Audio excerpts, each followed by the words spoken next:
Sur cette partie, sur le lien de causalité, bon, l'équivalence des conditions, la causalité adéquate, je vous renvoie encore une fois à vos différents manuels. Effectivement, pour vous rappeler qu'en général, lorsque c'est une responsabilité pour faute, on est plus dans de l'équivalence des conditions. Lorsque c'est la causalité adéquate, on est plus sur une responsabilité sans faute. Donc rien de particulier. Un arrêt qui est intéressant du 5 mars 2020 de la deuxième chambre civile. On a un policier qui poursuit une personne en scooter qui refusait d'obtempérer. La personne avait grillé un feu rouge, je crois, et donc s'enfuit, et donc il y a un policier en scooter qui veut le poursuivre.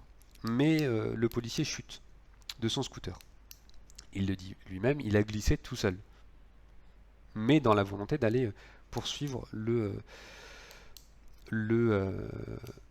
alors on ne sait pas si c'est un délinquant ou pas, puisqu'on n'a pas, on ne sait pas s'il a été rattrapé.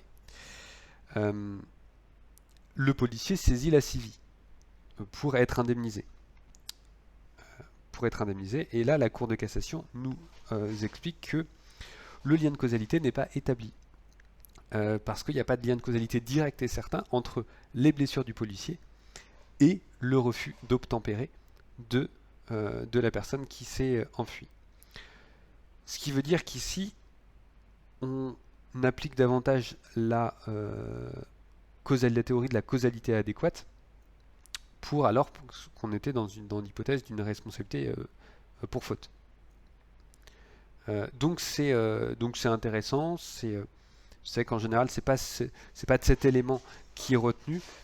Ce qu'on peut retenir, c'est pas cette théorie qui est retenue. En général, on serait plus sur de l'équivalence des conditions pour la responsabilité pour faute.